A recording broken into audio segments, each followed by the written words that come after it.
Hello friends, आज हम बात करेंगे इन्वायरमेंट एजुकेशन की। ये जो बुक हम कर रहे हैं सीरीज, जैसे आपको ये पता है, ये 9th का ईबीएस का बुक है और ये आईसीएसई बोर्ड की बुक है। इसमें से हम आज 5वां चैप्टर करेंगे, इम्पैक्ट ऑफ इकोसिस्टम डिस्ट्रक्शन।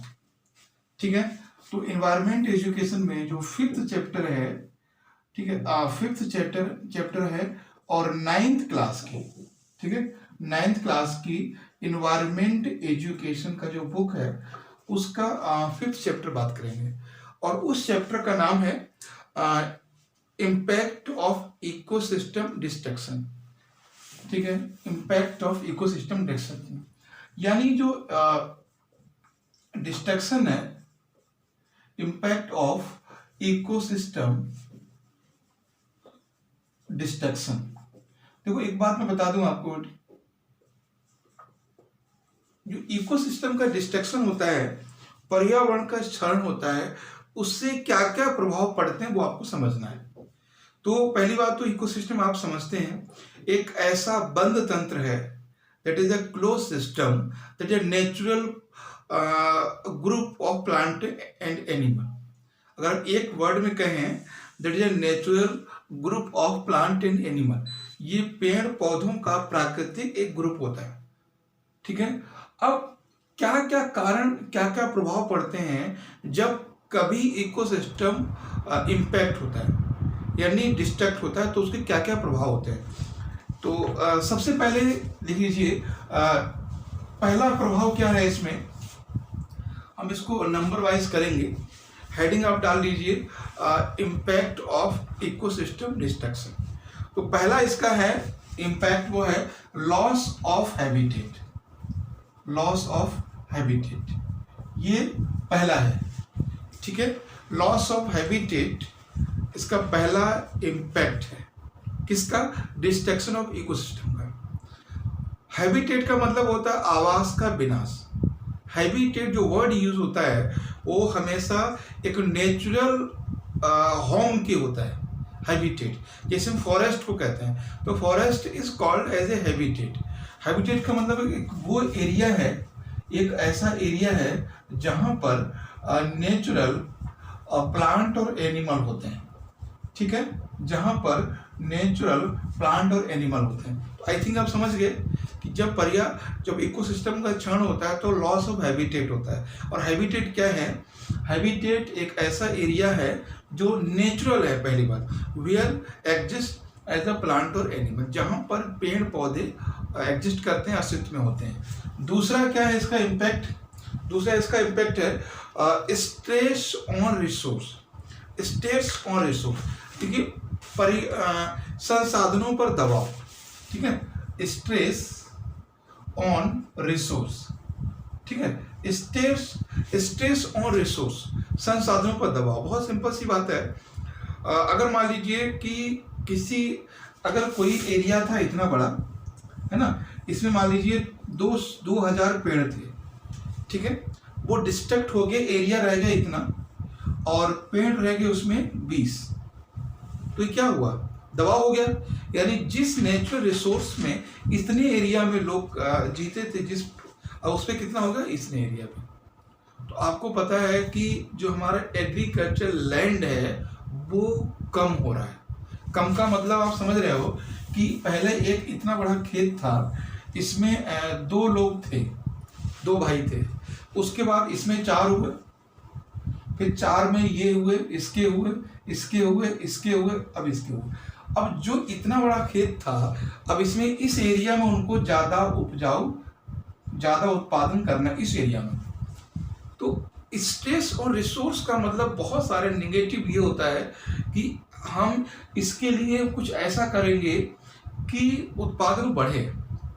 आपने देखा होगा जो वेस्टर्न यूपी वाला एरिया है, वहां पर केमिकल फर्टिलाइजर ज्यादा यूज होते हैं, क्योंकि उन पे प्रेशर रहता है कि कम खेत में ज्यादा उत्पादन करना, क्योंकि खेतों का आकार छोटा हो गया है ना, बंटवारा हुआ तो छोटा हो गया। तो इस तरह से स्ट्रेस ऑन रिसोर्स, संसाधनों पर दबाव आ जाता है। ठीक है, उसके बाद इसमें नेक्स्ट है, इसमें फ्लड एंड ड्रॉट। क्या होता है? तीसरा है फ्लड एंड ड्रॉट, यानी जब प्राकृतिक इकोसिस्टम का लॉस होता है तो बाढ़ भी आती है, सूखा भी पड़ता है। अब देखिए बाढ़ कैसे आती है इसको समझ लीजिए पहले। अगर मान लीजिए कोई एरिया ऐसा जहाँ पर बहुत ज़्यादा फॉरेस्ट है, ठीक है, या रिवर है, उसके बहुत सारे पेड़ पौधे हैं, अगर आपने फॉरेस्ट को और पेड़ पौधे को काट दिया तो एक तो सॉइल इरोजन होगा, तो सॉइल इरोजन होगा तो जल्दी जल्दी बाढ़ आएगी। और जो नदी किनारे पेड़ पौधे थे वो भी आपने काट दिए तो बहुत जल्दी जल्दी क्या होगा, यहाँ पर ये ओवरफ्लो करेगा और बाढ़ आ जाएगी, ठीक है, इकोसिस्टम के खत्म होने से। ड्रॉट तो आप जानते ही हो, ठीक है, पेड़ पौधे हैं जिसकी वजह से बारिश होती है।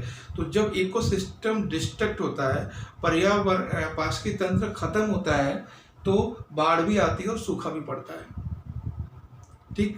जैसे आपने देखा होगा लोग आजकल बोलते हैं कि अभी बारिश कुछ नहीं होती है, पहले 50 साल या 60 साल या और उससे भी पहले बहुत ज़्यादा बारिश होती थी। तो जैसे जैसे हमने प्रकृति के साथ छेड़छाड़ की है, ठीक है, इकोसिस्टम को हार्म किया है, वैसे वैसे सूखा भी ज़्यादा पड़ने लगा है और बाढ़ भी ज़्यादा आने लगी है, ठीक है। अब देखते हैं चौथा, नेक्स्ट है इसमें सॉइल डिग्रेडेशन, ये भी काफी इंपॉर्टेंट है, सॉइल डिग्रेडेशन।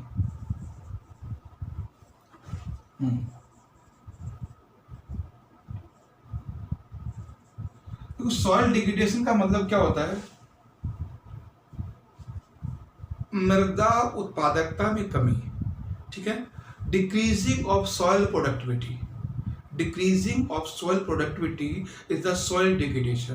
देखो सॉइल इरोजन अलग होता है, बात ध्यान समझना। सॉइल इरोजन का मतलब होता है कि जो सॉइल होती है उसकी लेयर का हट जाना, that is soil erosion. Landslide होता है बड़े बड़े चट्टानों के रूप में चट्टानों का टूट जाना, और सॉइल इरोजन का मतलब होता है मिट्टी का ऊपरी परत का हट जाना। और सॉइल डिग्रेडेशन का मतलब होता है कि मृदा उत्पादकता में कमी। मान लीजिए कोई ये वाला एरिया है और ये 2000 में इसमें मान लीजिए 50 kg होता था, 50 kg गेहूँ होता था, ठीक है। अब ये 2020 में इसी एरिया में हो रहा है 15 kg, ठीक है। तो एरिया सेम है बट सॉइल की जो प्रोडक्टिविटी वो कम हो गई है, तो इसको हम बोलते हैं सॉइल डिग्रेडेशन, ठीक है। और इसके हिंदी में कहते हैं मृदा निम्नीकरण शायद, ठीक है, मृदा निम्नीकरण ही कहते होंगे। एक बार आप लोग भी देख लेना अपने लेवल से। पांचवा क्या और इसका इम्पैक्ट हो सकता है, डेजर्टिफिकेशन, मरुस्थलीकरण,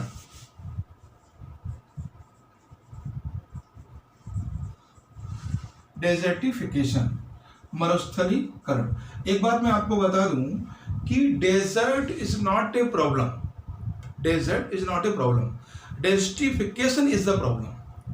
अगर मान लीजिए किसी एरिया में कोई इतना डेजर्ट है, सपोज कीजिए इतना डेजर्ट पहले से है, तो इस डेजर्ट के अकॉर्डिंग वहां पर लाइफ होगी, इस डेजर्ट के अकॉर्डिंग वहां लाइफ है, इस डेजर्ट के अकॉर्डिंग वहां पे प्लांट और एनिमल है, इस डेजर्ट के अकॉर्डिंग वहां पे सॉइल है, कोई प्रॉब्लम नहीं है। प्रॉब्लम तब होती है कि जब ये एरिया बढ़ना शुरू होता है, प्रॉब्लम तब होती है जब ये एरिया बढ़ना शुरू होता है, यानी डेजर्ट का एरिया बढ़ना ही डेजर्टिफिकेशन कहलाता है।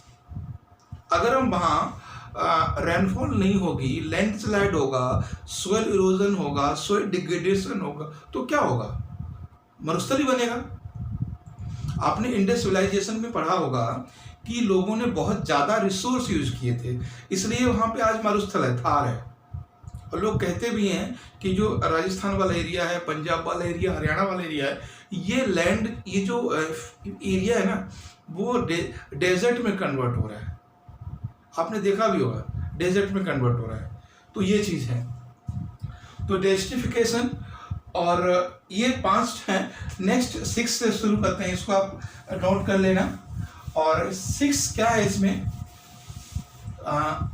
नेक्स्ट है इसमें डेजर्टिफिकेशन के बाद है बायोडाइवर्सिटी लॉस।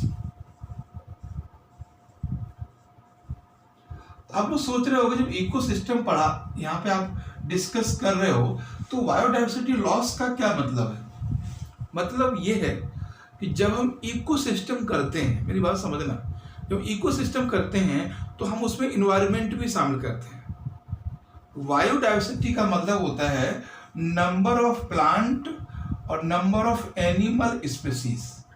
मेरी बात समझना, इनकी स्पीसीज कितनी ज्यादा हैं, that is a biodiversity. Number of plant species, number of animal species is the biodiversity. Ecosystem is a area, मतलब ये अगर हम चारों तरफ से देखेंगे तो ये है पूरा इकोसिस्टम। इस इकोसिस्टम में एयर भी है, इस इकोसिस्टम में वाटर भी है, इस इकोसिस्टम में सॉइल भी है। मेरी बात समझ रहे हैं? इस इकोसिस्टम में मिनरल भी है। तो इकोसिस्टम अगर खत्म होता है तो वहां पर प्लांट एनिमल खत्म होते हैं। बहुत सिंपल सी बात है। अगर पूरे राजस्थान में या पूरे लद्दाख में या पूरे यूपी में अगर क्लाइमेट चेंज होता है, इकोसिस्टम खत्म होता है, तो वहां रहने वाले अपने आप खत्म हो जाएंगे, है ना। बहुत क्लियर सी बात है। अगर ये फॉरेस्ट है, ठीक है, इस फॉरेस्ट है, ये 2000 में इतना बड़ा था, ठीक है, और 2020 में ये फॉरेस्ट इतना बड़ा रह गया, तो आपको लगता है कि इसमें जो प्लांट एनिमल थे वो सारे बचे होंगे? नहीं, खत्म हो गए होंगे। कई सारी प्रजातियां खत्म हो गई होंगी इसकी, ठीक है। तो ये था हमारा बायोडाइवर्सिटी लॉस। नेक्स्ट और क्या हो सकता है इसमें? Drawing up river. Drawing up river, नदियों का सूख जाना, ठीक है। हाँ, ड्राइंग अप रिवर्स, नदियां भी सूख जाती हैं। आपको पता है नदियों में जो रेत होता है उसको sand of river is called as the lungs of river. बात समझना, इसको नोट भी कर सकते हैं। Sand of river is lungs of river. जो नदियों का रेत है वो नदियों के फेफड़े हैं। इसलिए आपने देखा होगा जो प्रशासन है वो नदियों में रेत निकालने के लिए मना करता है। अगर हमने नदियों से रेत निकाल दिया, ठीक है, तो नदियों के फेफड़े खत्म हो गए। मतलब ये रेत है जो इस पानी को रोक कर अंडरग्राउंड वाटर में कन्वर्ट करता है। आपने देखा कुछ गांव वाला एरिया है, जो गांव एरिया है उसमें जो वाटर है, वाटर लेवल ऊपर होता है, और लेकिन अर्बन में वाटर लेवल नीचे होता है। उसका रीजन यही होता है, अर्बन में जो नालियां हैं या जो भी जगह है वो सारी सीमेंटेड है, तो पानी सीधे सीधे जो दिल्ली में या शहर में बारिश होती है वो सीधे पानी गली से नाली में, नाली से बड़े नाले में, बड़े नाले से यमुना में, यमुना से गंगा में, गंगा से वेस्ट बंगाल में, यानी ठीक है, और वह बंगाल में पहुंच जाता है। तो मतलब क्या है कि जब नदियों में रेत नहीं रहेगा तो नदियां सूख जाएंगी, क्योंकि पानी जो पूरा का पूरा हिमालय से निकलेगा एक पाइप की तरह बंगाल खाड़ी पहुंच जाएगा, ठीक। तो इकोसिस्टम जब खत्म होता है तो प्लांट एनिमल खत्म होते हैं, और इसलिए बोलते हैं कहीं भी, और पेड़ पौधे। अब आप लोग सोच रहे होंगे कि यार इकोसिस्टम से रिवर से क्या मतलब। देखिए, अगर जिस एरिया में पेड़ पौधे नहीं होंगे, ठीक है, उस एरिया में बारिश का पानी रिस के नीचे नहीं जा पाएगा, और ना ही रिवर को मजबूती दे पाएगा। वो एक दूसरे से जुड़े हुए हैं, रिवर भी और प्लांट भी। नेक्स्ट है इसमें एग्रीकल्चर। एग्रीकल्चर का क्या होगा? मल्टी क्रॉप से सिंगल क्रॉप में कन्वर्ट होगा। मेरी बात समझना, multi crop to single crop. अगर हम बायोडाइवर्सिटी इकोसिस्टम को लॉस करेंगे तो multi crop to single crop में कन्वर्ट होगा एग्रीकल्चर। देखो, आपने देखा होगा कि जब आज से 15, 20, 25 साल पहले या 10, 15 साल पहले आपने अपने फैमिली में सुना भी होगा, जो उनके खेत होता था ना, तो उनके खेत में हर चीज होती थी। सब्जी भी होती थी, मक्का भी होती थी, ग्वार भी होता था, यानी हर तरह की सब्जियां और हर तरह की फसल होती थी। आज आपने देखा होगा जो चीज आपने बचपन में अपने खेतों में आसपास देखी थी वो नहीं हो रही है। एग्रीकल्चर बहुत ज़्यादा, एग्रीकल्चर एक सिंगल क्रॉप में चेंज हो रहा है। मेरी बात समझ रहे हैं? सिंगल क्रॉप में चेंज हो रहा है। पहले लोग एक खेत में हर सब्जी हर फसल करते थे, अब एक खेत में सीधे गेहूं है तो गेहूं है, लहसुन है तो लहसुन है, तंबाकू है तो तंबाकू है ना, मक्का है तो मक्का है। तो सिंगल क्रॉप में चेंज हो रहा है। और सिंगल क्रॉप का मतलब यही है कि जब सिंगल क्रॉप होगी, आपने सुना होगा न्यूट्रिफिकेशन, ठीक है, नाइट्रोफिकेशन, यानी उसमें क्या होता है कि मृदा में नाइट्रोजन का कन्वर्ट होना। जब आप सिंगल क्रॉप करोगे तो मृदा का नाइट्रोजीकरण रुक जाएगा, ठीक। एग्रीकल्चर का मतलब है, इसीलिए सॉइल डिग्रेडेशन हो रहा है। सिंगल, एक आपने सुना होगा क्रॉप साइकिल, वर्ड सुना होगा। अगर हमें सॉइल की प्रोडक्टिविटी रखना है तो क्रॉप साइकिल को भी अपनाना है। क्रॉप साइकिल का मतलब है आप पूरे 10 साल तक एक खेत में गेहूं मक्का करते रहेंगे तो उसकी प्रोडक्टिविटी खत्म हो जाएगी। Multi crop is the key of soil productivity increases, ठीक है। Multi crop is the key of soil productivity increases, यानी बहुत सारी फसलें जो हैं वो अपने आप से सॉइल को प्रोडक्ट बनाती हैं। आपने ये चीज़ पढ़ा भी होगा, सुना भी होगा बचपन से ही। जो फसलें फली दालें होती हैं, चाहे वो अरहर हो या बीन्स हो, वो मृदा को अधिक उपजाऊ बनाती हैं। एक राइजोबियम सुना होगा आपने कि राइजोबियम जो बैक्टीरिया होता है वो फली वाली फसलों में होता है। तो इसीलिए हम बोला जाता है कि खेतों में फली वाली सब्जी भी होना चाहिए, क्योंकि उनकी जड़ों में राइजोबियम बैक्टीरिया होता है। और राइजोबियम बैक्टीरिया जो है एटमॉस्फेयर में 70% नाइट्रोजन है, उसको कन्वर्ट करता है एज ए फर्टिलाइजर, ठीक। तो एग्रीकल्चर में क्या होगा, लॉस होगा। उसके बाद इसमें एपिडेमिक मतलब महामारी। इसके बारे में आपको क्या कहना, सारी बातें क्लियर ही हैं। ये अभी जो कुछ भी चल रहा है, कोरोना वायरस, सब जानते हैं, इसी का परिणाम है, ठीक, इसी का परिणाम है।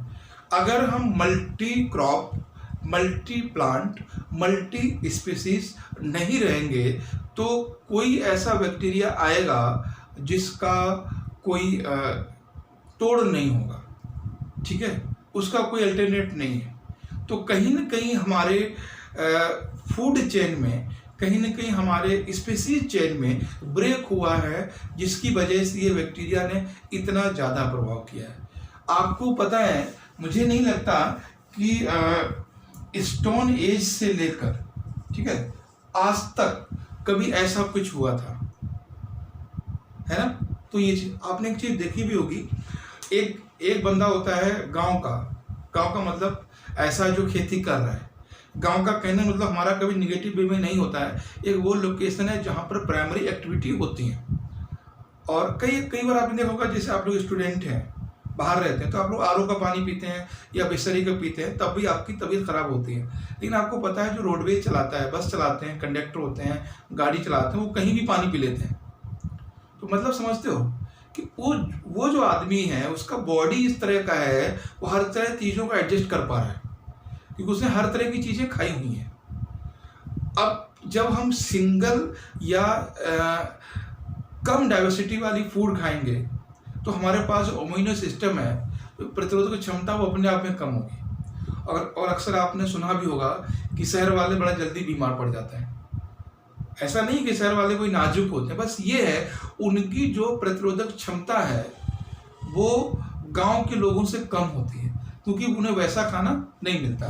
तो सीधी सी बात है कि अगर हम फूड चेन कहीं भी इफेक्ट करेंगे तो इससे प्रॉब्लम होगी। तो ये था, इतनी सारी प्रॉब्लम हो सकती हैं। और ठीक है, तो पहली चीज हमने बात की है लॉस ऑफ हैबिटेट। दूसरी बात हमने की थी स्ट्रेस ऑन रिसोर्स। और तीसरी हमने बात की है फ्लड एंड ड्राउट। उसके बाद सॉइल की बात की है, फिर बायोडाइवर्सिटी लॉस की बात की, ड्राइंग अप द रिवर की बात की है, फिर एग्रीकल्चर सिंगल क्रॉप की बात की, और एपिडेमिक यानी महामारी की बात। इसमें एक अपने आप में ऐसे ऐसे टॉपिक हैं, जैसे मान लो यही है, एग्रीकल्चर पे क्या प्रभाव पड़ेगा। आप लोग प्रेजेंट के सिनेरियो में और बिफोर 15 ईयर के सिनेरियो में देख सकते हो। 15 साल या 20 साल से पहले की कृषि में और आज की कृषि में आप देख सकते हो, उसको आप जितना चाहे लिख सकते हो। ठीक है, मतलब सीधे पूछेगा वो, industrialisation and agriculture, urbanisation and agriculture, ठीक है, टुडे वर्ल्ड एंड एग्रीकल्चर, आज का संसार और कृषि, इसमें निबंध भी बन सकता है हर टॉपिक पे। ठीक है, today human activity and epidemic, industrialisation and epidemic, urbanisation and epidemic, development and epidemic, मतलब इस पे आप निबंध भी लिख सकते हो इन सारे टॉपिक पे, है ना। Development in river, industrialisation and river, industrialisation and biodiversity, मतलब एक दूसरे से रिलेट करके आप कर सकते हो। आप, हम तो कहते हैं आप कम से कम इनमें 500 वर्ड्स के सभी के बारे में लिख लीजिए, बहुत सारी चीज़ें कनेक्टिविटी मिलेंगी। ठीक है, तो ये तो था हमारा इम्पैक्ट ऑफ बायोडाइवर्सिटी, बायोडाइवर्सिटी पर इम्पैक्ट ऑफ इकोसिस्टम डिस्ट्रक्शन। तो ये 9 टॉपिक हैं। बाकी आप लोग भी कोई एक ऐड कर सकते हो कि जब हमारा आवास ही खत्म हो जाएगा तो हम क्या बचेगा हमारे पास। ठीक है, तो बाकी हम नेक्स्ट टॉपिक नेक्स्ट क्लास में लेकर आएंगे। Thank you.